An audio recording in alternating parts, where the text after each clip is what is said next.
పరిశుద్ధులైన మా దేవా, మీకు వందనాలు స్తోత్రాలు చెల్లిస్తూ ఉన్నాం. తిరిగి రాత్రికాల సమయంలో మరొక పర్యాయం మాకు ఇచ్చినటువంటి ఈ బైబిల్ తరగతిని బట్టి మీకు స్తోత్రాలు చెల్లిస్తున్నాం ప్రభువా. రావాల్సిన వారందరినీ క్షేమంగా దయతో నడిపించమని ప్రార్థిస్తూ ఉన్నాం. ఈ రాత్రి మేము ధ్యానించిపోయే అంశాలు మాకు దీవెనకరంగా ఉంటున్నట్లు దయచేయమని మా ప్రభువా యేసుక్రీస్తు పరిశుద్ధమైన నామంలో ప్రార్థన చేస్తున్నాము తండ్రి, ఆమేన్. దేవుని మహాకృప చేత మనం చిన్న గుంపులు అనేటువంటి అంశంలో 11 పాఠాలు పూర్తి చేసుకున్నాం. మొత్తం 11 పాఠాలు ఉన్నాయి దీంట్లో. ఈ రాత్రి ఈ 2 పాఠాలు మనం పూర్తి చేసుకుని ఈ అంశాన్ని క్లోజ్ చేద్దాం. చిన్న గుంపులు అనేటువంటి అంశంలో 12వ పాఠము పేజ్ నెంబర్ 229, 230 ఈ 2 పేజెస్లో కూడా 12వ పాఠం మనకు కనిపిస్తుంది. 229 పేజీ 230 ఏముంది 12వ పాఠం?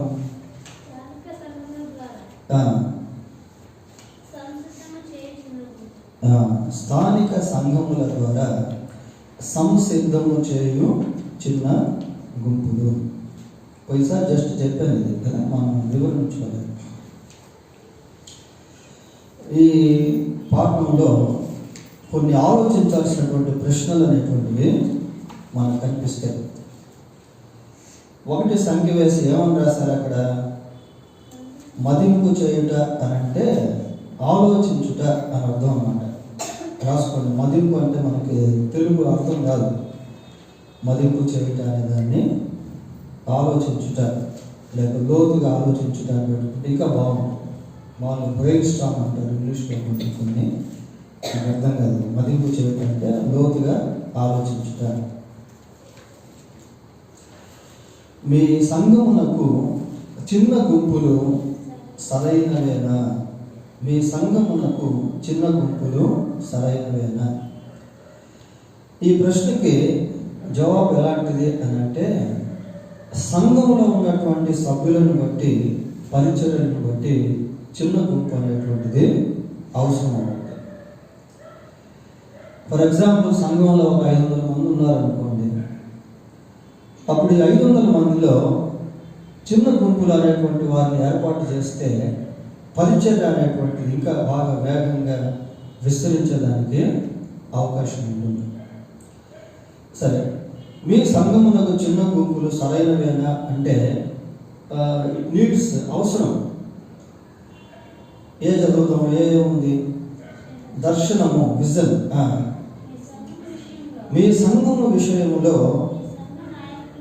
మీ సంఘ నాయకుల దర్శనము ఏమై ఉన్నది? ఈ దర్శనమునకు మద్దతునిస్తూ దానిని ప్రోత్సహించుటకు గాను చిన్న గుంపులు వాడుకుంట సాధ్యమవుతుందా? స్వార్థీకరణము మరియు ఎదుగుదల గుంపులలో చోటు చేసుకుంటాయని భావిస్తూ సమగ్ర పరిచర్య ప్రణాళికలో బహుళోత్పత్తి చేయు గుంపులను ఎలా ఉపయోగించుకునవచ్చును? ఇక్కడ దర్శనము గురించి చూస్తాను.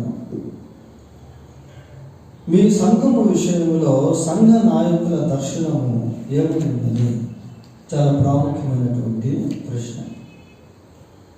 అంటే సంఘాన్ని ఎవరైతే నడిపిస్తూ ఉన్నారో ఆ నాయకునికి ఒక దర్శనం అనేటువంటిది ఉంటుంది.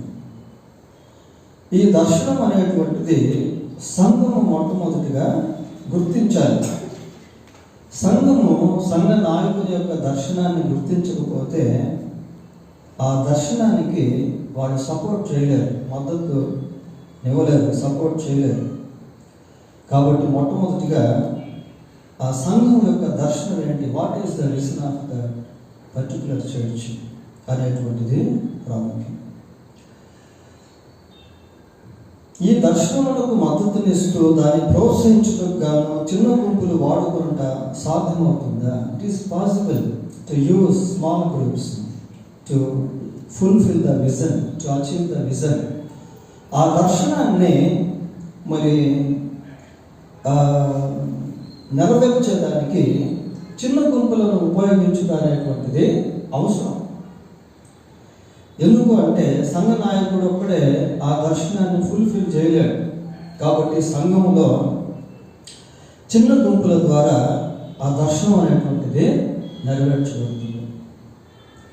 ఎలాగునా అంటే ఇక్కడ ఒక సమార్థీకరణము మరియు ఎదుగుదల గుంపులలో చోటు చేసుకుంటాయని భావిస్తూ సమగ్ర పరిచర్య ప్రణాళికలో బహుళోత్పత్తి అంటే బహుగా అభివృద్ధి అని అర్థం.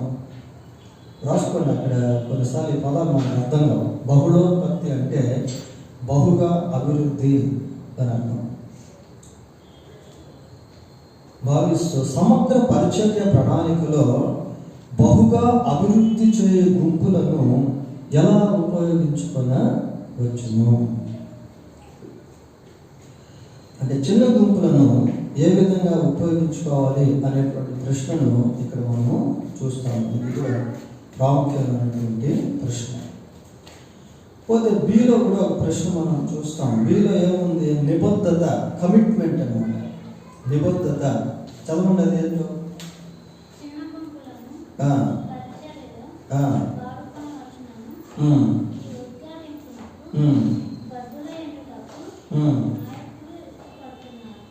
చాలా ప్రాముఖ్యమైనటువంటి ప్రశ్న. చిన్న గుంపులను పరిచర్యలో వాడుకొనవచ్చునను ఈ ఉద్ఘాటింపు అనే దగ్గర ఉద్దేశం అని పెట్టుకోండి. ఉద్దేశమునకు బద్దులై అన్న దగ్గర కట్టుబడి ఉండుటకు అని రాసుకోండి. బద్దులై ఉండుటకు ఉంది కదా, కట్టుబడి ఉండుటకు. ఉద్ఘాటింపు అన్న దగ్గర ఉద్దేశమునకు, బద్దులై ఉండుటకు అన్న దగ్గర కట్టుబడి ఉండుటకు అని రాసుకొని ఇప్పుడు చదవండి ఆ సెంటెన్స్.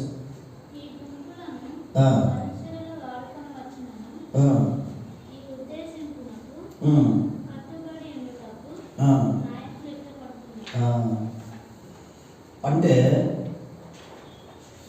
ఈ ఉద్దేశమునకు, ఏ ఉద్దేశము? బహుళోత్పత్తి చేయు అంటే బహుగా అభివృద్ధి చేయు గుంపులు. కొన్ని సంఘాల్లో ఈ ప్రశ్నకి అందరూ సహకరించరు. ఎందుకు అంటే ఈ విధంగా చిన్న గుంపులను తయారు చేస్తే వాళ్ళు వెళ్ళిపోయే సంఘం ఖాళీ అయిపోద్దేమో అనే దాన్ని కొద్దిమంది ప్రోత్సహించరు అన్నమాట. కానీ సంఘం అభివృద్ధి చెంది బహుగా విస్తరించాలి అంటే సంఘంలో చిన్న గుంపులను ఏర్పాటు చేయడము అవసరము. కనుక గ్రహింపు అనేటువంటిది లేకపోతే ఈ ప్రశ్నకి మరి అందరూ సహకరించలేరు, నాయకులు సహకరించలేరు. కానీ నాయకులకు గ్రహింపు అనేది ఉన్నట్లయితే చిన్న గుంపులను ఏర్పాటు చేసి వారి ద్వారా సంఘాభివృద్ధి అనేటువంటిది చేసేదానికి ఇష్టపడతారు. సరే, సికి వెళ్దాము. సిలో ఏముంది? ప్రస్తుతమున్న పరిచర్యలు. ఏం చదవండి.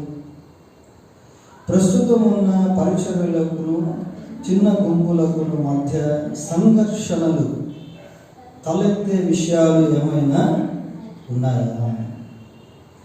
ప్రస్తుతం ఉన్న పరిచర్యలకును చిన్న గుంపులకును మధ్య సంఘర్షణలు తలెత్తే విషయాలు అంటే చిన్న గుంపులకు పరిచర్యలకు మధ్య ఏదైనా విభేదాలు వస్తాయా, వచ్చే అవకాశం ఉందా ప్రస్తుతం అనేది అన్నమాట ప్రశ్న. ఈ రోజుల్లో మనం గమనించినట్లయితే పరిచర్యలు రకరకాలుగా ఉన్నాయి.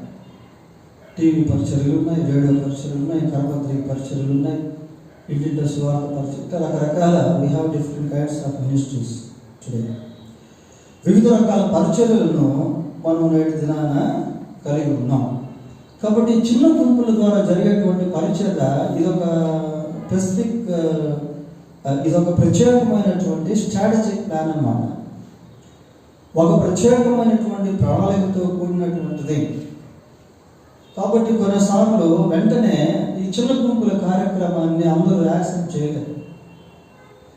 ఎందుకంటే ఈ విధంగా పరిచర్యలు ఉన్నాయి కాబట్టి మళ్ళీ చిన్న గుంపు దేనికి అని ఆలోచించే అవకాశాలు ఉంటాయి. కానీ నిజంగా అర్థం చేసుకున్నట్లయితే గ్రహింపు కలిగి ఉన్నట్లయితే చిన్న గుంపుల పరిచర్యలు ఎంత ప్రాముఖ్యమైనవో అనేటువంటిది గుర్తించి వాటిని వాడుకునేదానికి అవకాశం అనేది ఉంటుంది. ఇంకా అక్కడ ఇంకో ప్రశ్న కూడా చూస్తా ఉన్నాం. ఏంటంటే చిన్న గుంపులు కొనబడినట్లయితే ప్రస్తుతం ఉన్న పరిచర్యలలో కొన్నిటిని మార్పు చేయాల్సి ఉంటుందా లేక తొలగించవలసి వస్తుందా? మరి చిన్న గుంపుల కార్యక్రమం చేపట్టాం సంఘంలో, అటువంటి సమయంలో వేరే పరిచర్యలు ఏమైనా ఆపొచ్చా, లేకపోతే అవి జరుగుతూ ఈ చిన్న గుంపుల కార్యక్రమాన్ని కొనసాగించవచ్చా అని. మరి ఏం చేయొచ్చు ఆ టైంలో? చిన్న గుంపుల కార్యక్రమాన్ని కొనసాగించేదానికి వేరే పరిచర్యలకు సంబంధించిన సంఘటనలు లేక కార్యక్రమాలను ఆపాల్సిన అవసరము లేదు. ఎందుకు అంటే చిన్న గుంపుల పరిచర్య అనేటువంటిది ఒక ప్రత్యేకమైనది కనుక దానికి ఇవ్వాల్సినటువంటి స్థానం దానికి ఇస్తూ మిగతా కార్యక్రమాలను యథావిధిగా కొనసాగించుకోవచ్చు. అంటే చదవండి, సాంప్రదాయము విఎస్ కొత్త అభిప్రాయాలు. విఎస్ అంటే అర్థం ఏంటి? ఒకదానికి మధ్య కొంచెం విభిన్నంగా ఉన్నదాన్ని విఎస్ అని పెడతారు. సాంప్రదాయము విభిన్నంగా ఉన్నటువంటి కొత్త అభిప్రాయాలు. గుంపుల్లో అభివృద్ధి చేయబడిన సంబంధముల ఆధారముగా చేయబడుతున్న సవార్థీకరణ నియమము కొందరు సంఘ సభ్యులు అంగీకరించడానికి కష్టతరమైన విషయము అవుతుందా? గుంపులో అభివృద్ధి చేయబడిన సంబంధముల ఆధారంగా చేయబడుతున్న సువార్థీకరణ నియమము. కొన్నిసార్లు ఈ నియమాన్ని అంగీకరించరు, క్లాషెస్ అనేటువంటివి వస్తాయి. ఎందుకంటే కొన్ని సంఘాల సాంప్రదాయాలు అనేటువంటివి ఉంటాయి, వాటి ప్రకారమే వెళ్ళిపోతూ ఉంటాయి. కనుక కొత్త కార్యక్రమాన్ని అనుమతించేదానికి అందరూ కూడా ఇష్టపడరు. తర్వాత ఏముంది? స్థలము. గుంపులు ఎదుగుతూ హెచ్చగుచుండుటను భావిస్తే క్రొత్త చిన్న గుంపులు ఎక్కువ కూడుకొనవలెను.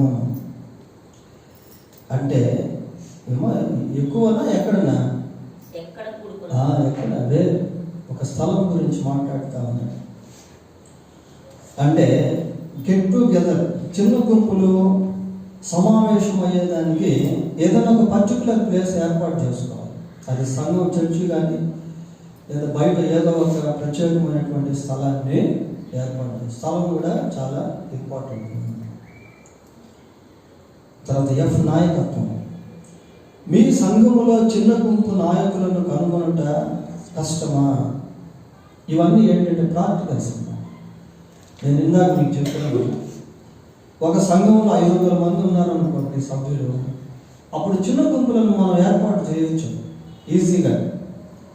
అయితే సంఘంలో కొద్ది మందే ఉన్నట్లయితే we are unable to divide as the groups of people because we have a little bit of congregation. సంఘంలో కొద్ది మందే ఉన్నట్లయితే మనం గుంపులుగా విభజించలేము. ఒక 500 మంది, 600 మంది, 400 మంది ఉన్నట్లయితే చిన్న చిన్న గుంపులుగా వాళ్ళని తయారు చేసేదానికి అవకాశం అనేటువంటిది ఉంటుంది. కాబట్టి ఇది ప్రాక్టికల్ వర్క్ అన్నమాట. ఇదంతా ఇప్పుడు మనం చెప్పుకున్నటువంటి ప్రశ్నలన్నీ ఎలాంటివి అని అంటే ప్రస్తుతం మన సంఘానికి అయితే వర్తించే విధంగా మనం చెప్పలేము. ఎందుకంటే మన కాంగ్రిగేషన్ చాలా తక్కువ కాబట్టి. అదే ఒక 500 మంది, 1000 మంది సంఘం సభ్యులు ఉన్నటువంటి సంఘం అయితే ఇది చాలా ఉపయోగపడుతుంది ఈ సబ్జెక్ట్ అనేది. ఎందుకంటే సంఘం నుంచి కొన్ని చిన్న గుంపులను తయారు చేసి ఆ గుంపులను పరిచయంలో వాడినప్పుడు ఏమవుతుంది అంటే, ఇందాక బహుళోత్పత్తి అని మనం చదివాం కదా. బహుళోత్పత్తి అంటే అర్థం ఏంటి? బహుగా అభివృద్ధి. దాన్ని మనం చూడగలం. సరే, రోమన్ నెంబర్ 3 వద్దాం.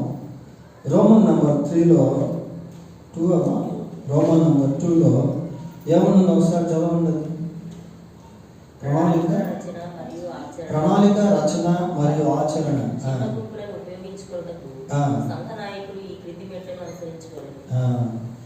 ఒకవేళ సంఘంలో ఎక్కువ మంది ప్రజలు ఉన్నారనుకోండి, వాళ్ళలో చిన్న గుంపులను తయారు చేసి వారిని ఉపయోగించుకునేదానికి నాయకులు అనుసరించవలసినటువంటి 5 మెట్లు ఇక్కడ మనము చూస్తాము. చిన్న గుంపులను ఉపయోగించుకునేదానికి నాయకులు అనుసరించవలసినటువంటి 5 మెట్లు అనేటువంటివి ఇక్కడ మనకు కనిపిస్తూ ఉన్నాయి. మొదటి మెట్టు ఏంటి? చదవండి. పరిచర్యలో చిన్న గుంపులు చేరి ఉన్నట్టి పరిచర్య సంబంధమైన దర్శనమును కలిగి. పరిచర్యలో చిన్న గుంపులు చేరి ఉన్నట్టి పరిచర్య సంబంధమైన దర్శనమును కలిగి. దర్శనం అనేటువంటిది నాయకులు కలిగి ఉండాలి. దేని గురించినటువంటి దర్శనం అంటే ఇక్కడ 2 A-B అని మనం చూసుకోవచ్చు. మొదటిది, ఆ సంఘానికి ఒక దర్శనం అనేటువంటిది ఉంటుంది. ఫర్ ఎగ్జాంపుల్, ఈ సంవత్సరంలో మనం ఒక 20 సంఘాలను ఏర్పాటు చేయాలి అనేటువంటి ఒక దర్శనం ఉందనుకోండి.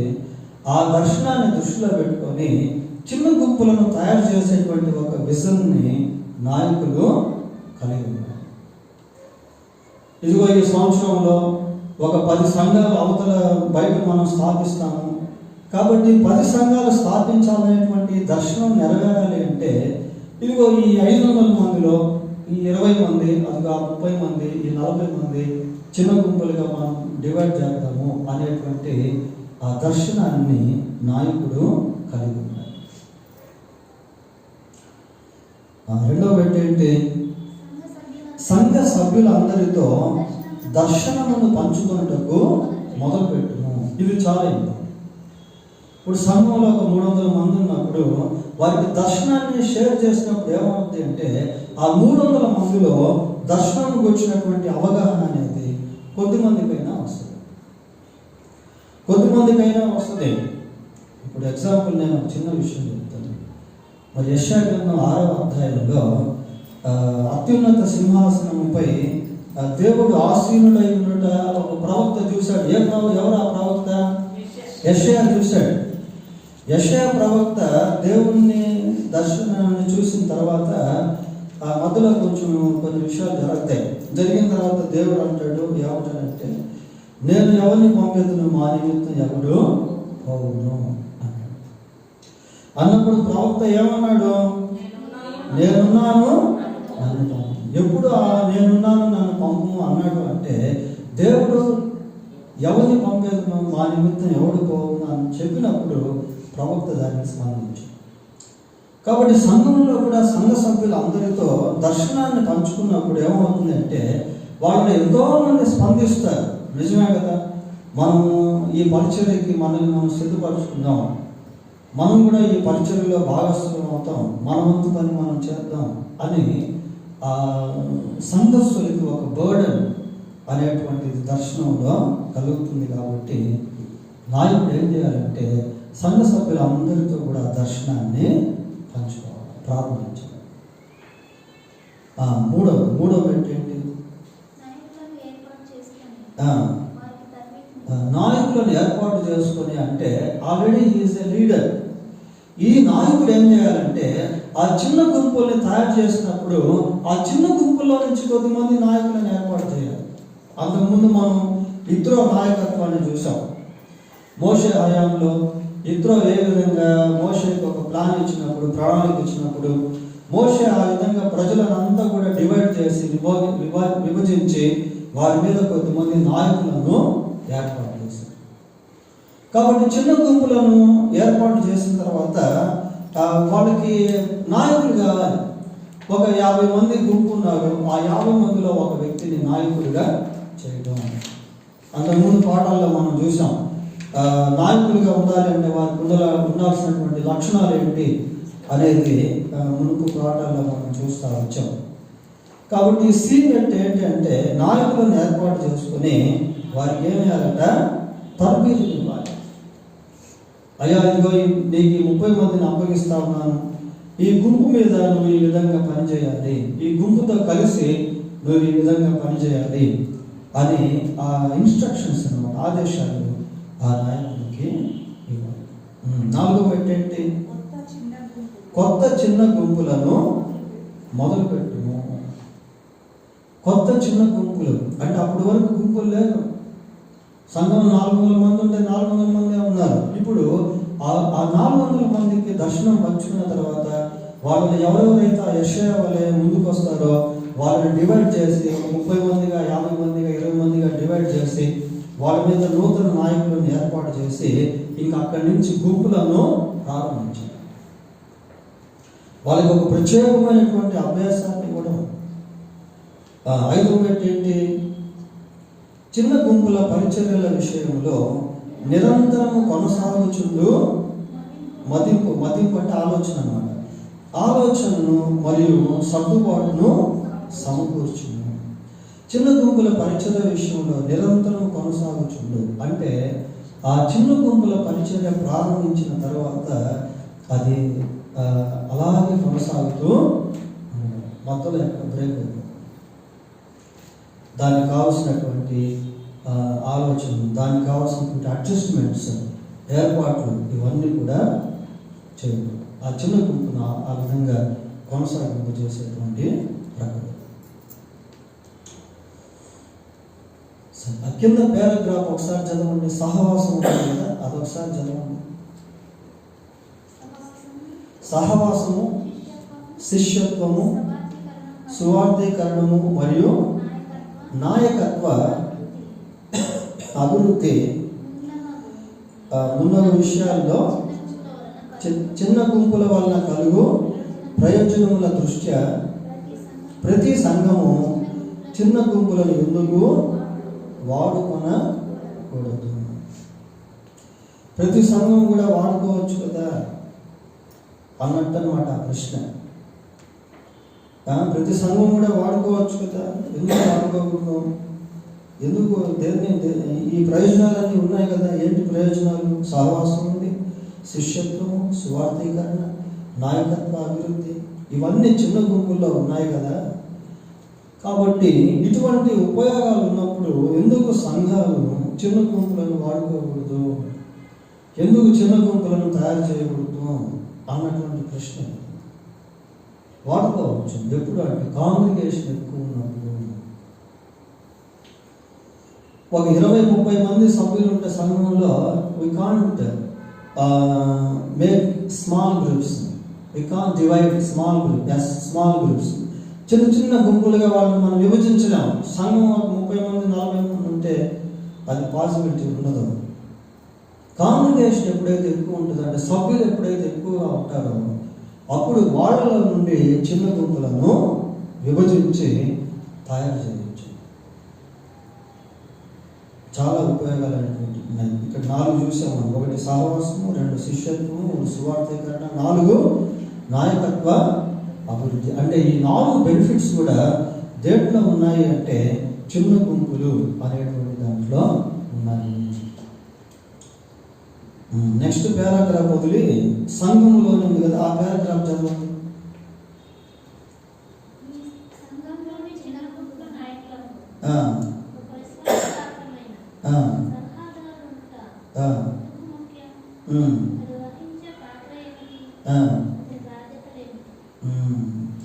సంఘములోని చిన్న గుంపుల నాయకులకు ఒక విశ్వాస పాత్రమైన సలహాదారుడు, కౌన్సిలర్ అన్నమాట.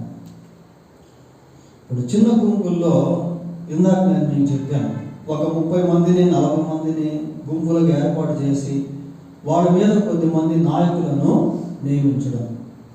ఈ నియమించినటువంటి నాయకులకు మళ్ళీ ఒక సలహాదారుని, కౌన్సిలర్ని నియమించడం అన్నమాట. ఎందుకంటే ఎంకరేజ్మెంట్, వాళ్ళని ప్రోత్సహించేదానికి. మరి దానియేలు కాలంలో మనం గమనించినప్పుడు బబులోను సామ్రాజ్యంలోనికి యూదులందరినీ కూడా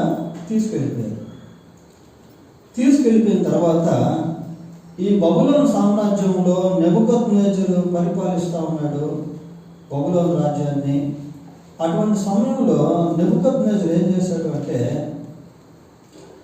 కొన్ని నియమించాడు అనమాట. చూడండి, దానియేలు గ్రంథంలో ఆ లీడర్షిప్ స్టెప్స్ అనేటువంటివి మనకు కనిపిస్తాయి.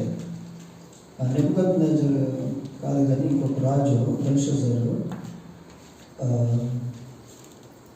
6వ అధ్యాయం మొదటి వచనం కదా. బెల్షస్సరు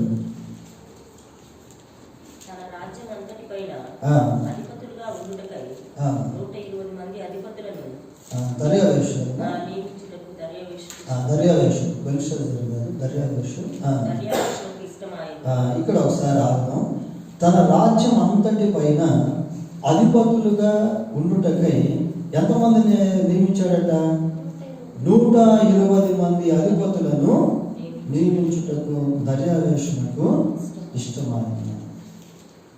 ఇది ఒక లీడర్షిప్ గ్రూప్ అన్నమాట. 120 మంది ఉన్నారు దీంట్లో. ఆ 2వ వచనం చదవండి. వారి పైన అంటే ఈ నాయకుల పైన ఇంకొక 3 ప్రధానులుగా నియమించాడు. చాలా చూసారా? అంటే 120 మంది నాయకులు ఉన్నారు, అధిపతులు ఉన్నారు. ఆ అధిపతుల మీద ఇంకొక 3 ప్రధానులు ఉన్నారు. కాబట్టి చిన్న గుంపుల నాయకత్వం ఎలాంటిదంటే, మొట్టమొదటిగా ఒక నాయకుడు ఉంటాడు. ఆ నాయకుడు ఏం చేస్తాడంటే గుంపులుగా డివైడ్ చేసిన తర్వాత, ఒక 10 గుంపులను తయారు చేసిన తర్వాత ఒక్కొక్క గుంపుకి ఒక్కొక్క నాయకుడిని నియమిస్తాడు. ఇప్పుడు ఎంతమంది నాయకులు అయ్యారు? ఆ ఒక్కడితో కలిపితే ఎంతమంది ఉందా? ఇంకొకసారి వినండి. ఒక నాయకుడు ఉన్నాడు. నాయకుడు ఏం చేశాడంటే 10 గుంపులను తయారు చేశాడు. ఒక్కొక్క గుంపు మీద ఒక్కొక్క నాయకుడిని నియమించాడు. ఇప్పుడు ఎంతమంది ఉన్నారు నాయకులు? 11 మంది ఉన్నారు.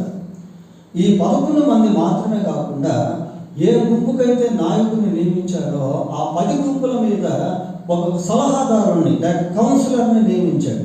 ఇప్పుడు ఎంతమంది అయ్యారు? 12 మంది. అదనమాట leadership roles of the leadership. ఎందుకు ఈ సలహాదారుడు అంటే, ఎప్పుడు ఈ నాయకుడే పనిచేయడం. ఈ నాయకుడు ఎక్కడికైనా వెళ్ళినప్పుడు కౌన్సిలర్ని పెడతాడు. ఈ కౌన్సిలర్ ఏం చేస్తాడంటే ఆ 10 మంది నాయకుల్ని పిలిచి, అయ్యా వీరు గుంపులు మీద నాయకులుగా ఉన్నారు కదా, ఏ విధంగా మీరు పనిచేస్తూ ఉన్నారు, అకౌంటబిలిటీ మీ యొక్క జవాబుదారీతనం చెప్పండి, ఎట్ట జరుగుతా ఉంది పరీక్షలు అని ఈ సలహాదారుడు కనుక్కొని, ఎక్కడైనా అప్ అండ్ డౌన్స్ ఉంటే నేను చేస్తానంటే అప్స్ అండ్ డౌన్స్ ఉంటే వాటికి సలహాలు ఇచ్చి వారందరినీ కూడా లాభపరుస్తుంది. అప్పుడు ఒక డిసిప్లైన్ అనేటువంటిది, ఒక ఆర్డర్ అనేటువంటిది ఉంటుందన్నమాట. సరే, కార్యాచరణ ప్రణాళిక వెళ్దాం. కార్యాచరణ ప్రణాళిక ఉంది కదా, దాని దగ్గర చదవండి. ఫస్ట్ పారాగ్రాఫ్ చదవండి ఎవరైనా. కార్యాచరణ ప్రణాళికలో ఫస్ట్ పారాగ్రాఫ్.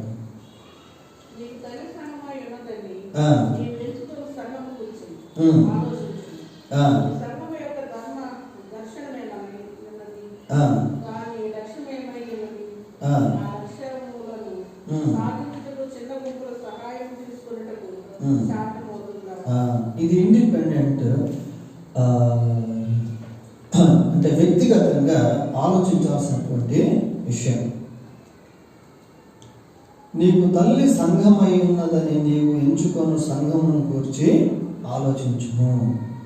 ఫర్ ఎగ్జాంపుల్, మీరంతా మన GM సంఘంలో ఉన్నారు, గ్రేస్ ఇవాంజలికల్ మిషన్. ఇది మన తల్లి సంఘం లాంటిది అన్నమాట. ఈ తల్లి సంఘాన్ని గురించి కాస్త ఆలోచన చేయాలి. నేను వెళ్తున్నటువంటి సంఘం ఎలాంటిది, ఈ సంఘంలో ఎటువంటి పరిచర్యకు సంబంధించిన అవసరాలు ఉన్నాయి అని దేవుని రాజ్యం కొరకు ఆలోచన చేయాలి. దేవుని రాజ్యవ్యాప్తి కొరకు ఆలోచన చేయాలి. ఈ సంఘము యొక్క దర్శనము ఏమైంది? What is the vision of your local church? నీవు వెళ్తున్నటువంటి సంఘానికి ఉన్నటువంటి దర్శనం ఏమిటి? అది సంఘ సభ్యులు ఆలోచన. దాని లక్ష్యం ఏమైనా, దాని గోల్ ఏంటి? ఈ లక్ష్యములను సాధించుటకు చిన్న గుంపులు సహాయం తీసుకుంటా సాధ్యమవుతుందా? మరి సంఘానికి ఒక దర్శనం ఉంది, ఒక లక్ష్యం ఉంది. ఆ లక్ష్యాన్ని సాధించి దర్శనాన్ని నెరవేర్చడానికి చిన్న గుంపులు తీసుకునేదానికి అవకాశం ఉందా, లేక తయారు చేసేదానికి అవకాశం ఉందా అంటే మన సంఘం గురించి ఆలోచన చేస్తే మనకు అంత అవకాశం లేదు. ఎందుకు లేదు చెప్పండి? జనం తక్కువ కాబట్టి. మనకు జనం లేదు. తర్వాత దాంట్లో మనం చూస్తాం కాంగ్రిగేషన్ గురించి, నెక్స్ట్ పాఠంలో మనకు కనిపిస్తుంది దాని గురించి. కాబట్టి జనం తక్కువ ఉన్నారు కనుక ఉన్న తక్కువ జనంలో కూడా దర్శనం అనేటువంటిది లోపించడం వల్ల, లక్ష్యం గురించి తెలియకపోవడం వల్ల అది పాసిబిలిటీ అయ్యేదానికి అవకాశము లేదు. కొన్నిసార్లు జనం తక్కువ ఉన్నా కూడా ఆ లక్ష్యము, ఆ భారము, ఆ దర్శనం అనేది ఉన్నట్లయితే వాళ్ళు కూడా ఇద్దరు ముగ్గురుగా డివైడ్ అయిపోయి పరిచయలోకి వెళ్ళిపోతారు, పరిచయను స్ప్రెడ్ చేస్తారు. దానికి సంబంధించిన వృత్తాంతం ఒకటి పక్కనే ఉంది. నెక్స్ట్ పాఠంలో మనం చూస్తాం. ముగ్గురు వ్యక్తులు ఏ విధంగా పనిచేశారు మిషనరీగా అనేటువంటిది పక్క పాఠంలో మనం చూస్తాం, 13వ పాఠంలో. సరే, ఇక్కడ ఇంకో ప్రశ్న కూడా మనకు కనిపిస్తాము. ఏంటది? రెండో ప్రశ్న చదవండి. అదే సమయంలో చిన్న గుంపులు వాడవలసి ఉన్నట్లయితే ఏ సమస్యలు లేదా కష్టాలు ఉండవచ్చు? అదే సమయంలో చిన్న గుంపులు వాడబడవలసి ఉన్నట్లయితే ఏ సమస్యలు లేదా కష్టాలు ఉండవచ్చు? ఈ ప్రశ్నకి మనం ఏ విధంగా జవాబు చెప్పగలం అంటే, because of situations or understandings. అక్కడ ఉన్నటువంటి పరిస్థితులను బట్టి, అర్థం చేసుకునేటువంటి విధానాన్ని బట్టి సమస్యలు ఉండొచ్చు, ఉండకపోవచ్చు. సరే, మూడవ ప్రశ్న ఏమన్నా చూద్దాం. ఈ సమయంలో చిన్న గుంపులు వాడకందుకు గురించి సంక్లిష్టమైన రాతమూలకమైన ఒక ప్రణాళిక రచించుకోండి. ఈ ప్రణాళికను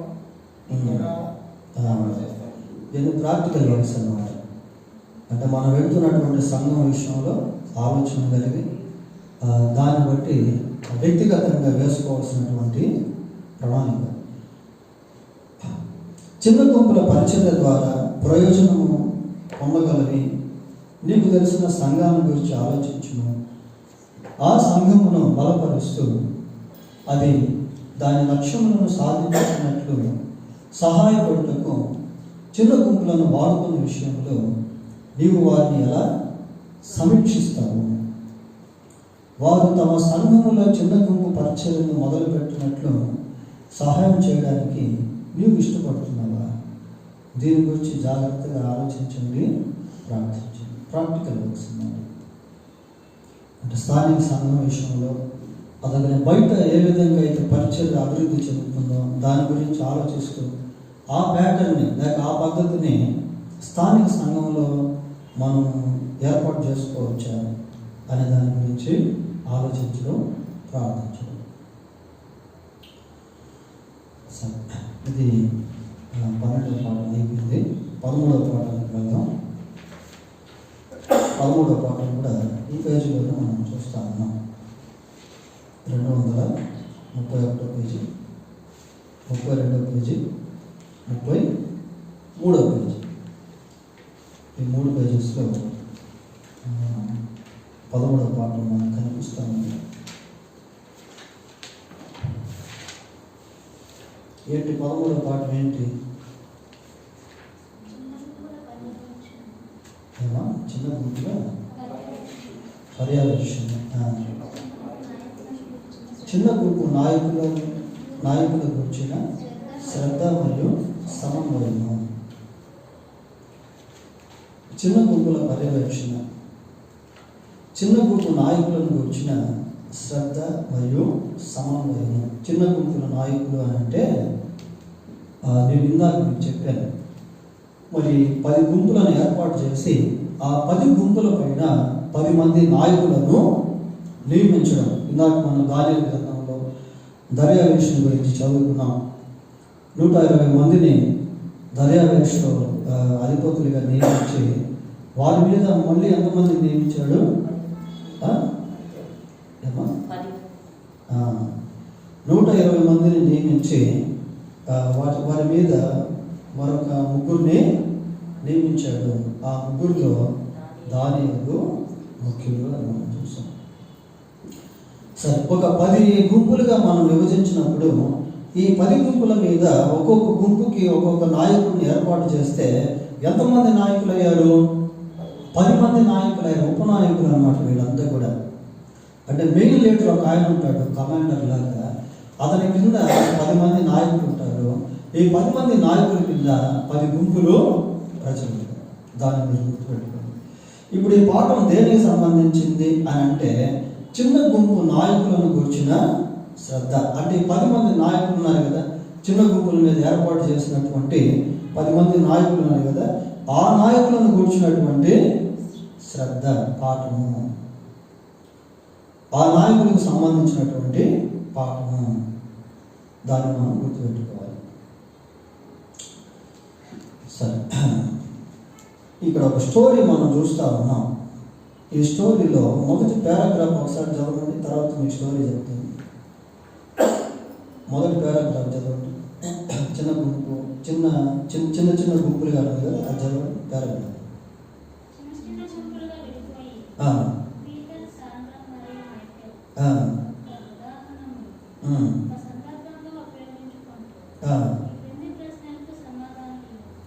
ఇక్కడ ఒక స్టోరీని మనం చూస్తా ఉన్నాం. ఈ స్టోరీని ఏ విధంగా చర్చించుకోమంటున్నాడు అంటే, మొట్టమొదటిగా మీరందరూ కూడా చిన్న చిన్న గుంపులుగా విడిపోండి. చిన్న చిన్న గుంపులుగా విడిపోయి ఈ యొక్క కథను గురించి చర్చించండి అంటున్నాడు. ఒక ఇలిస్ట్రేషన్స్ మనం చూస్తాము. ఇప్పుడు మనకు ఎక్కువ మంది లేరు, కాంగ్రిగేషన్ తక్కువలో తక్కువ ఇది. కొన్ని ప్రాంతాల్లో అయితే 30 మంది కదా వీళ్ళు పెట్టింది, 56 మంది కూడా ఉన్నారు. అట్లాంటి దగ్గరలో అయితే ఈ గ్రూప్ డివైడ్ చేసి బాగా మనం చెప్పొచ్చు మనం దీని సబ్జెక్ట్. సరే, మీరు బాగా వినండి. దీంట్లో ఏంటో మనం చూస్తామంటే, ఈ స్టోరీని మనం చదువుతున్నప్పుడు ఒకసారి సెకండ్ పారాగ్రాఫ్ చూద్దాం. 3 మిషనరీలతో పీటర్, సాంద్రా మరియు మైకేల్ కూడిన ఒక జట్టు సుమారు 35,000 జనాభా గల ఒక నగరంలో గత 3 సంవత్సరాలుగా పనిచేయుచుండి వారు ఒక్కొక్కరు అనేక గుంపులను మొదలుపెట్టారు. వీటిలో కొన్ని అనేక రెట్లు బహుళోత్పత్తి అంటే అర్థం ఏంటి? బహుగా అభివృద్ధి చెందాయి. సమావేశం అవుచుండిన గుంపుల సంఖ్యను మరియు రక్షింపబడుచున్న వారి సంఖ్యను ఒకడు గమనించినట్లయితే ఇంతవరకు పరిచర్య ఎంతో జయప్రదంగా కొనసాగిందని అర్థమవుతుంది. చూడండి, మనం చదువుకున్న ఈ పారాగ్రాఫ్లో ఒక జట్టు ఉన్నారన్నమాట. ఈ జట్టులో 3 మిషనరీలు ఉన్నారు. ఆ 3 మిషనరీల పేర్లు ఏంటి? ఒక ఆయన పేరేమో పీటరు, రెండో ఆయన పేరు సాంద్రా, మూడో ఆయన పేరు మైకేల్. ఈ జట్టులో 3 మిషనరీలు ఉన్నారు. మరి జట్టు ఎంతమంది ఉందో మనకు తెలియదు, కానీ ఒక 10 మంది ఉన్నారో 20 మంది ఉన్నారో తెలియదు, కానీ ఒక జట్టు ఉంది. ఆ జట్టులో 3 మిషనరీలు ఉన్నారు. ఆ పేర్లు ఇక్కడ మనం చూసాం. వీళ్ళంతా ఎక్కడికి వెళ్ళారంటే ఒక పట్టణానికి వెళ్ళిపోయారు. ఆ పట్టణంలో జనాభా ఎంత ఉంది? 35,000 మంది ప్రజలు ఆ పట్టణంలో ఉన్నారు. వీరు ఆ పట్టణంలోనికి ప్రవేశించిన తర్వాత 3 సంవత్సరాలు పనిచేశారు. ఆ పట్టణం 3 సంవత్సరాలు పనిచేసి 3 మిషనరీలు కదా, 3 సంవత్సరాలు పనిచేసేసరికి ఒక్కొక్క మిషనరీ కొన్ని గుంపులను తయారు చేశారు. మరి ఎన్ని గుంపులు అని చెప్పలేదు, కానీ ఇక్కడ బహుళోత్పత్తి అని మనం చూస్తూ ఉన్నాం. అంటే బాగా అభివృద్ధి అయింది పరిచర్య. ఈ 3 మిషనరీలు కూడా 3 సంవత్సరాలు బాగా కష్టపడి పనిచేసి కొన్ని గుంపులకు కొద్దిమంది ప్రజలను గెట్ టుగెదర్ లాగా పెట్టి కొన్ని గుంపులను తయారు చేస్తారు. ఆ గుంపులు శరవేగంగా వెళ్తూ ఉన్నాయి. అక్కడి వరకు మంచిదే. అయితే ఈ 3వ పారాగ్రాఫ్ వద్దాం. అంటే ఇప్పుడు మనం చదువుకున్న పారాగ్రాఫ్ తర్వాత ఏదేమైనప్పటికీ ఉంది కదా, దాని తర్వాత నుంచి పీటర్ సాంద్రా ఉంది కదా, పీటర్ సాంద్రా నుంచి చదవండి. పీటర్ సాండ్రా మరియు మైకేల్కు తెలియని విషయం ఏమిటంటే నూతనంగా స్థాపింపబడిన గుంపుల్లో అనేక అనుభవజ్ఞులైన నాయకులు సహాయపడి పరిష్కరించగలిగిన అనేక సమస్యలు ఎదుర్కొనుచుండినవి. విచారకరమైన విషయం ఏంటంటే ఈ విషయాన్ని వారికి ఎవరు తెలియజెప్పలేదు లేదా సహాయం కొరకు కూడా అడగలేదు. ఒక్క నిమిషం అండి, దానిపైన ఉంది కదా, మీరు చదివిన కరెక్టే, దానిపైన ఇంకొకటి ఉంది కదా, పీటర్ సాంద్రా అని అక్కడ చదవండి. పీటర్ సాండ్రా మరియు మైకేల్ ఇతోధికంగా ఒక్క నిమిషం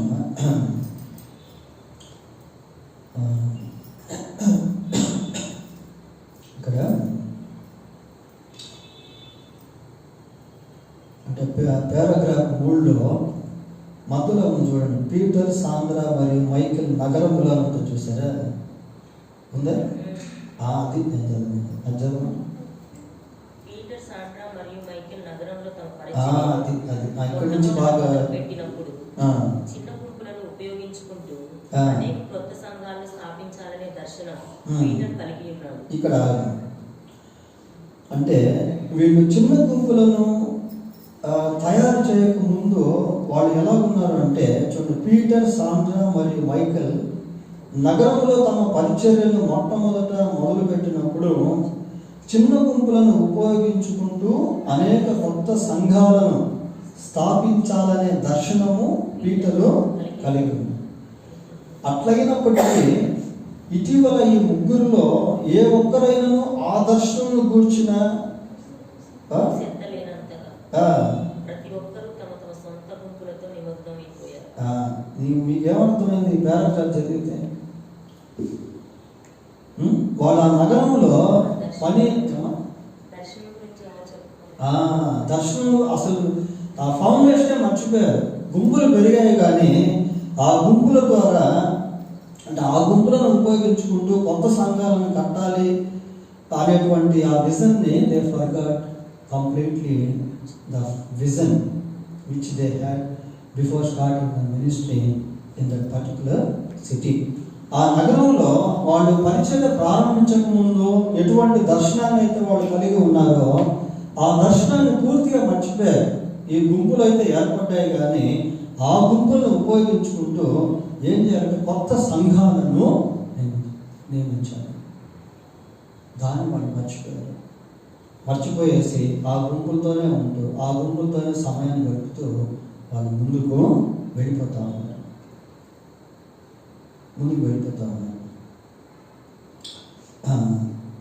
ఇప్పుడు చూద్దాం. ఇప్పుడు చదవండి పీటర్ సాండ్రా మరి ఈ కింద పారాగ్రాఫ్ చదవండి. పీటర్ సాండ్రా మరియు మైకేల్కు తెలియని విషయం ఏంటంటే నూతనంగా స్థాపింపబడిన గుంపుల్లో అనేక అనుభవజ్ఞులైన నాయకులు సహాయపడి పరిష్కరించగలిగిన అనేక సమస్యలు ఎదుర్కొంటున్నవి. విచారకరమైన విషయం ఏంటంటే ఈ విషయాన్ని వారికి ఎవరూ తెలియజెప్పలేదు లేదా సహాయం కొరకు కూడా అడగలేదు. నగరంలోని సరిగ్గా అదే ప్రాంతంలో స్వార్థీకరణ సభలు నిర్వహించవాలని 2 గుంపులు కలిసి ప్రణాళిక వేసుకుంటున్నాయి. కానీ అదే నగరంలో క్రీస్తును గూర్చి ఏ విధమైన సాక్ష్యమైనను చెప్పబడని ఎంతో పెద్ద ప్రాంతం ఇంకా మిగిలి ఉండింది. చిన్న గుంపులు ఇంకా ఎదుగుచూ హెచ్చగుచున్నవని పీటర్ సంతోషిస్తున్నాడు. కానీ వారు ఒకరితోనొకరు కలిసి సామరస్యంగా పనులు చేయగల ఏదైనా ఒక మార్గం కనుగొనగలిగినట్లయితే వారు ఇంతకంటే ఎక్కువ సాధించవచ్చుననే తలంపు అతని మనస్సును తట్టుచుండింది. చాలా కొంచెం తెలుగు ట్రాన్స్లేషన్ వచ్చింది, ట్రాన్స్లేషన్ నుంచి అయింది కాబట్టి కొంచెం కొన్నిసార్లు మనకు అర్థం కాదు. సరే నేను చెప్తాను మీకు. వీళ్ళైతే ఈ ముగ్గురు మిషనరీలు ఆ ప్రాంతానికి వెళ్ళారు. 3 సంవత్సరాలు కష్టపడి బాగా పనిచేశారు. కొన్ని గుంపులను కూడా తయారు చేశారు. ఇప్పుడు వాళ్ళ మెయిన్ ఉద్దేశం ఏంటంటే ప్రారంభ ఉద్దేశము వాళ్ళు ఏ గుంపులను అయితే తయారు చేశారో ఆ గుంపుల్ని ఉపయోగించుకొని కొత్త సంఘాన్ని స్థాపించారు. కొత్త సంఘాన్ని స్థాపించడం మాత్రమే కాక గుంపుల్లో సమస్యలు అనేటువంటివి తలెత్తినప్పుడు ఫస్ట్ మనం ఏం చెప్పుకున్నాం, ఒక గుంపు మీద ఒక నాయకుడిని నియమించాలి. వీళ్ళు నియమించడం నాయకుల్ని వీళ్ళు ముగ్గురే ప్రయాసపడుతున్నారు కానీ గుంపుల మీద నాయకుల్ని నియమించకపోవడం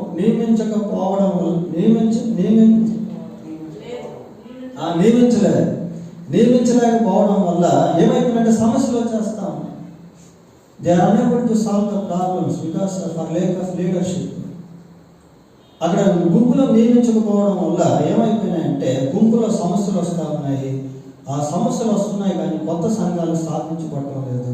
వాళ్ళ ప్రారంభంలో ఉన్నటువంటి ఆ దర్శనాన్ని వాళ్ళు పూర్తిగా మర్చిపోయినటువంటి వారుగా ఉన్నారు.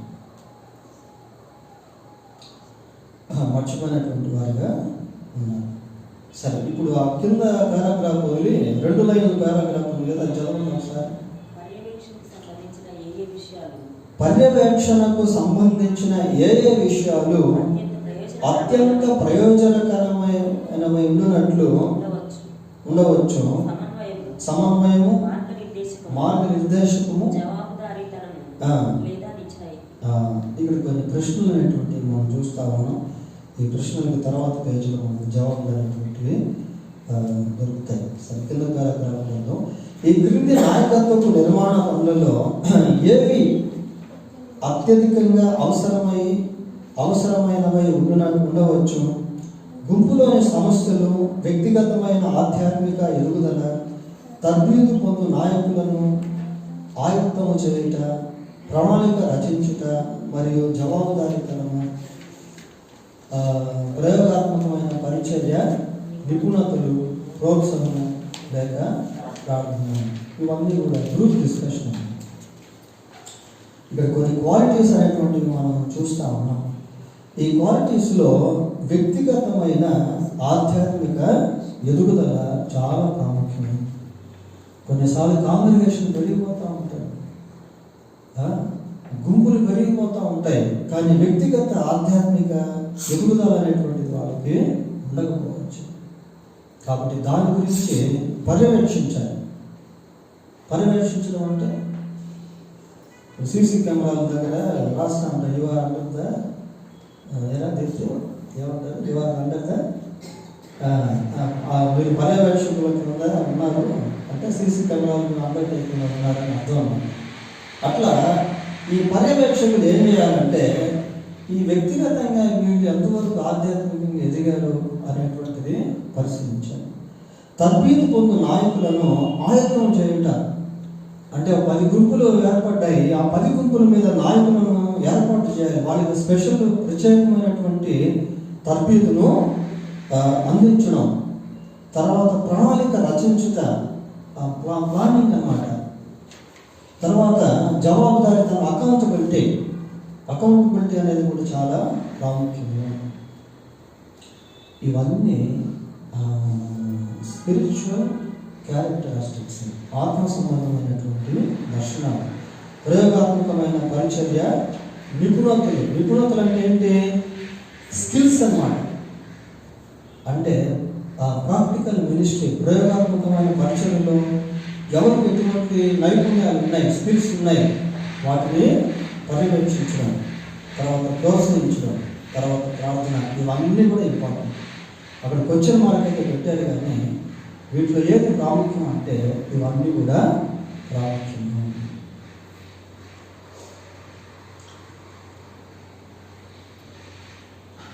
ఈ పద్ధతిలో పర్యవేక్షకుడు అవసరం అవుతాడా? పర్యవేక్షకుడు అవసరం అవుతాడా అంటే మరి అవసరమే. ఎందుకు అంటే గుంపులు అయితే పెరుగుతూ ఉన్నాయి కానీ ఆ గుంపుల్లో ఉన్నటువంటి వారు ఇట్లాంటి ఏరియాస్లో ఎక్కడ ఎదిగారు అనేటువంటిది కూడా పర్యవేక్షించుట అనేది అవసరం. మళ్ళీ ఇక్కడ కొన్ని మనకు కనిపిస్తాయి. చిన్న గుంపుల పర్యవేక్షణ. చదవండి ఆ పారాగ్రాఫ్ ఏ. ఒక పర్యవేక్షకుడు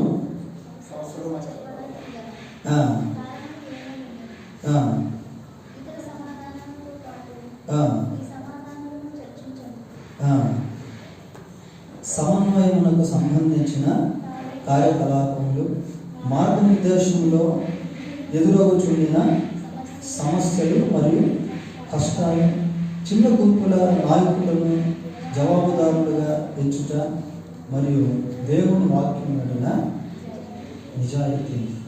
దేవుని వాక్యాన్ని నిజాయితీగా గైకొనడం, ఇవన్నీ కూడా పర్యవేక్షణ కిందకే కష్టం. కొన్ని నమూనాలు ఉన్నాయి, కొన్ని ప్యాటర్న్స్ మనం చూస్తాం, ABC అని. చిన్న గుంపుల పరిచయకు సంబంధించిన వేర్వేరు నమూనాలకు నాయకత్వపు నిర్మాణ క్రమములు. ఏ నమూనా? చిన్న గుంపులతో సాంప్రదాయకమైన సంఘమును మొదలుపెట్టే ఇది. అంటే కేవలం గుంపులుగా ఉండడమే కాదు, కానీ ఈ గుంపులన్నీ కలిసి ఒక నూతన సంఘాన్ని ఏర్పడాలి. గుంపులుగా ఉండడం కాదు, గుంపులు ఏమైపోవాలంటే సంఘ స్థాపనకు దారి తీసేదిగా ఉండాలి. నేను అంతకుముందు కూడా మీకు ఒక జరిగినటువంటి విషయాన్ని చెప్పాను. మొదటి బ్యాచ్ నెల్లూరులో జిల్లా జైలులో పరిచయం జరుగుతుంది అన్నమాట. మనకి నెల్లూరులో జిల్లా జైలు అని ఉంటుంది. ఆ జైలుకి వెళ్ళి ప్రతి ఆదివారం అక్కడ పర్మిషన్ తీసుకొని వాళ్ళకి సువార్త చెప్పేవాళ్ళు. నేను కూడా ఎన్నోసార్లు వెళ్ళాను. ఆ జైల్లో సువార్త చెప్తూ ఉంటే ఒక ఆయన దేవుడు నమ్ముకున్న తర్వాత ఆయన తన నేరాన్ని ఒప్పుకొని మారు మనసు పొంది తన నేరాన్ని అధికారులతో ఒప్పుకున్న తర్వాత అధికారులు ఏం చేశారంటే దేవుని కృప చేత ఆయన విడుదల చేసేసాడు.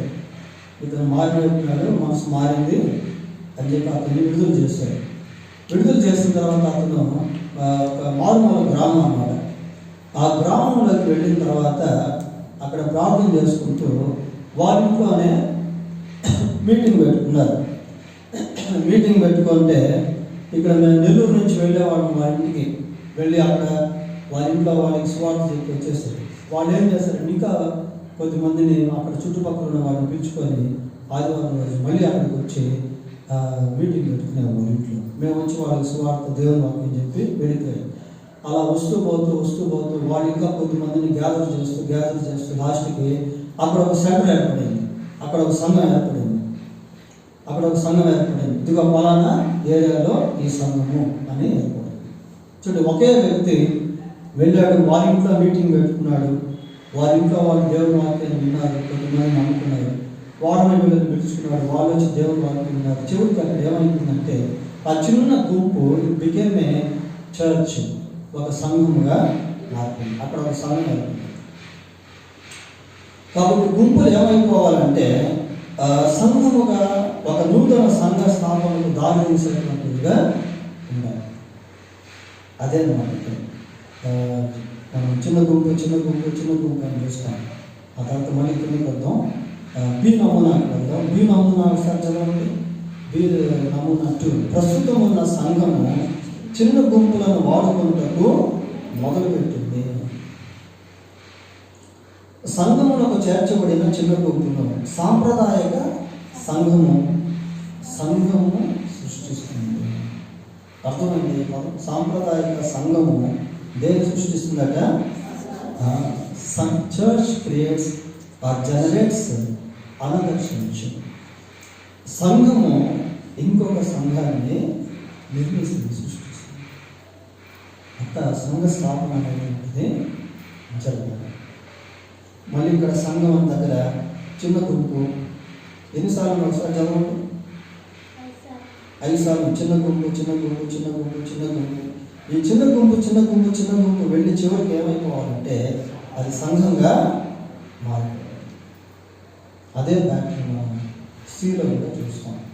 సరే, ఈ చిన్న గుంపు అని 5 సార్లు చూసాం కదా, దాని కింద ఒక పారాగ్రాఫ్ ఉంది. ఆ పారాగ్రాఫ్ ఒకసారి చదవండి. ప్రస్తుతం ఉన్న సంఘము సహవాసములు, సువార్థీకరణము మరియు శిష్యత్వము నిమిత్తమై చిన్న గుంపులను వాడుకోవడానికి మొదలు పెట్టవచ్చు.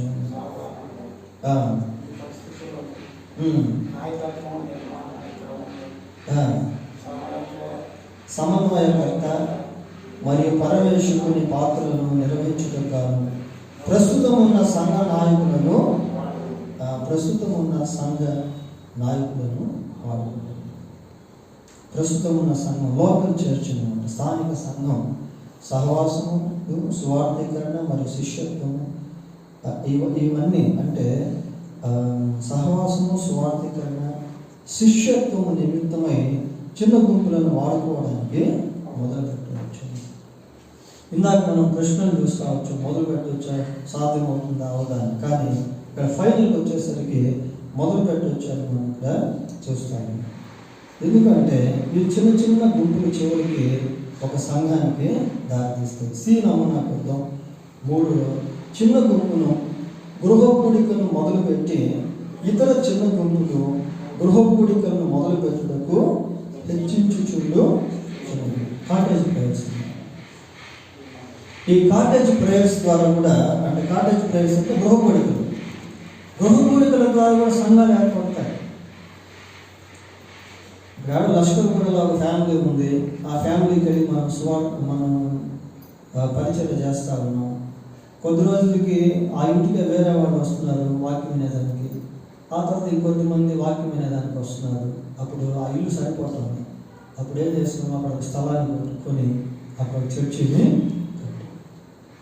అది బ్రాంచ్ సంఘం అయిపోయింది, ఉపసంఘం అయిపోయింది. అక్కడ ఒక సంఘం ఏర్పడింది. ఆ సంఘం ఏర్పడకముందు అది ఏంటి అంటే గృహకూడిక ఇప్పుడు ఏమైపోయిందంటే ఒక సంఘంగా మారిపోయింది. అది సంఘ విస్తరణ అంటే.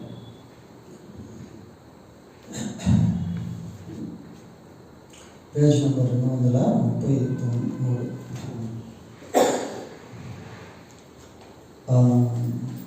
పైన చిన్న గుంపులు ఒక గుంపును లేక గృహకూడికను మొదలు పెడుతున్నాను. క్రొత్త చిన్న గుంపు, క్రొత్త చిన్న గుంపు సంఘమునకు దారి. Final ultimate result, ultimate goal. చిన్న గుంపులు చివరికి ఏమైపోవాలంటే ఒక సంఘానికి దారి తీసేదిగా ఉన్నాయి. ఇకపోతే కింద పారాగ్రాఫ్ ఉంది. ఆ పారాగ్రాఫ్లో సంఘానికి సంబంధించినటువంటి కార్యక్రమాల గురించి మనం చూస్తాం. చూడండి, ఆ పారాగ్రాఫ్ సంఘము చిన్న గుంపులనే కలిగి ఉన్నది కనుక బాప్తిస్మములు, చూడండి మళ్ళీ కొంచెం ప్యాటర్న్ మారింది. బాప్తిస్మములు మరియు ప్రభు భోజన సంస్కారంతో సహా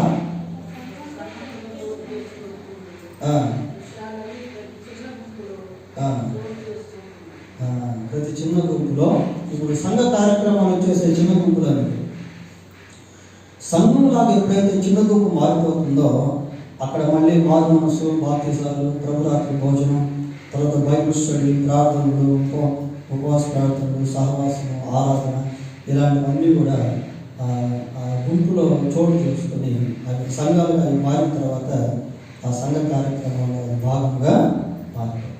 ఒకప్పుడు చిన్న గుంపు, ఇప్పుడు అది సంఘము. ఒకప్పుడు చిన్న గుంపులు ఏమి లేవు, వాళ్ళు జస్ట్ గెట్ టుగెదర్ కూడుకునేవాళ్ళు, ఏదో ప్రార్థన చేసుకునేవాళ్ళు, ప్రణాళికలు వేసుకునేవాళ్ళు. అయితే ఇప్పుడు ఏమైపోయిందంటే ఒక సంఘంగా మారి ఆ సంఘంలో సంఘ కార్యక్రమాలన్నీ కూడా చోటు చేసుకున్నాయి. ఇంక ఈ పారాగ్రాఫ్స్ అన్ని కూడా దానికి సంబంధించిన ఒక కార్యాచరణ ప్రణాళిక మనం చూసి ముగిద్దాం. కార్యాచరణ ప్రణాళిక నిర్దిష్టంగా మీ చిన్న గుంపు పరిస్థితిలో నాయకత్వ నిర్మాణ క్రమమునకు అవసరమైన ఒక సామాన్య ప్రణాళికను అభివృద్ధి చేయండి. సమన్వయకర్త మరియు పర్యవేక్షకుడు వహించే పాత్రలకు మీరు పెట్టాలనుకునే విధుల గురించి ఆలోచించండి. ప్రస్తుతం మీ యొక్క కొన్ని చిన్న గుంపులు మాత్రమే ఉన్నప్పటికీ ఈ గుంపుల విషయంలో సమన్వయకర్త పాత్రను ఎవరు నిర్వహించగలరు? పరిశుద్ధాత్మ తన కార్యములను తాను చేయుచుండగా తత్ఫలితముగా మీ గుంపులు ఎదుగుచు హెచ్చగుచుండగా భవిష్యత్తులో ఎవరు సమన్వయకర్తలుగా మరియు పర్యవేక్షకులుగా ఉంటారో నీవెలా నిర్ణయించు. ఇవన్నీ ఏంటంటే ప్రాక్టికల్స్.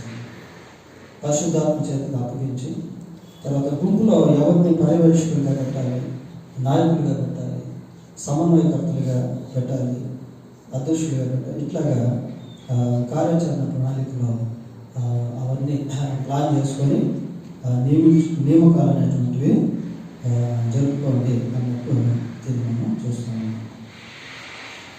ఇది చిన్న గుంపులు అనేటువంటి అంశము. ఈ చిన్న గుంపుల అంశంలో కొన్ని పాఠాలు గతంలో మనం చెప్పుకున్నటువంటి పాఠాలు చాలా ఎక్సైట్మెంట్గా ఉన్నాయి. ఈ రెండు పాటలు కొంచెం ప్రాక్టికల్స్ కాబట్టి అనిపించింది.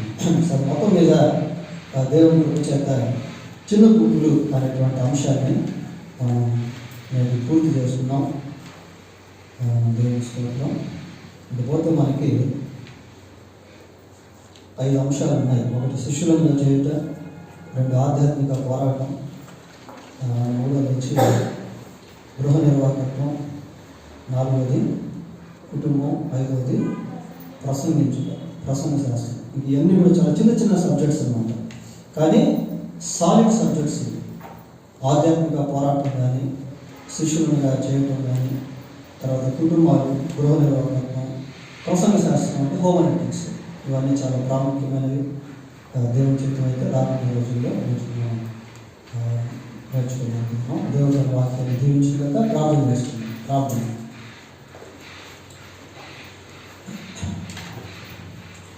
పరిశుద్ధులైన మా దేవాన్ని వందనాలు స్తోత్రాలు చెల్లిస్తున్నాం. చిన్న గుంపులు అనేటువంటి అంశాన్ని మీ కృప చేత ప్రారంభించుకొని నేడు ముగించుకున్నాం. మీరు సహాయం చేశారు, మీకు స్తోత్రాలు. ఇంకా మా ఎదుట కొన్ని అంశాలు ఉన్నాయి. రానున్న దినాల్లో వాటిని చక్కగా మేము నేర్చుకొని ఎక్కడెక్కడ మా జీవితానికి, సంఘానికి ఆయన అన్వయించుకోవాలో అన్వయించుకుంటూ కూడా ఇచ్చేయండి. ఈ బైబిల్ తరగతిని అంతకంటే దీవించుకొని ప్రార్థన చేస్తున్నాం. అనేక మంది రాలేకపోయినా, వచ్చే తరగతిపైన రాగలిగినట్లుగా సహాయం చేయండి. ఆయన ఈ తరగతిని ఏర్పాటు చేసుకునేదానికి సహాయపడినటువంటి TCCP యాజమాన్యాన్ని బట్టి స్తోత్రాలు. మరి TCCP కార్యక్రమాలు ఎక్కడైతే ఉన్నాయో అక్కడ ఉన్నటువంటి ఉపాధ్యాయులను, విద్యార్థులను కూడా దీవించండి. ఈ ప్రోగ్రామ్స్ ద్వారా అనేక మంది సువార్థికులు, నాయన మరి సంఘ కాపరులు, మిషనరీలు, ఉపదేశకులు బయలువెళ్ళినట్లుగా కృపదయ చేయమని, మా సంఘాన్ని కూడా మరింత ఆశీర్వాదకరంగా చేయమని, వచ్చే పాఠానికి తగినట్టుగా మమ్మల్ని సిద్ధపరచుకొని వేడుకుంటూ మా ప్రభువైన యేసుక్రీస్తు పరిశుద్ధమైన నామంలో ప్రార్థన చేస్తున్నాము తండ్రి. ఆమేన్. మన తండ్రి అయిన దేవుని ప్రేమ, మన ప్రభువైన యేసుక్రీస్తు యొక్క కృప, పరిశుద్ధాత్మ దేవుని యొక్క సన్నిధి, సహవాసం మనకు, కుటుంబాలకు, మా సంఘంలో ప్రతి కుటుంబానికి, అలాగే TCCP కార్యక్రమానికి సంబంధించిన ప్రతి ఒక్కరికి తోడై ఉండి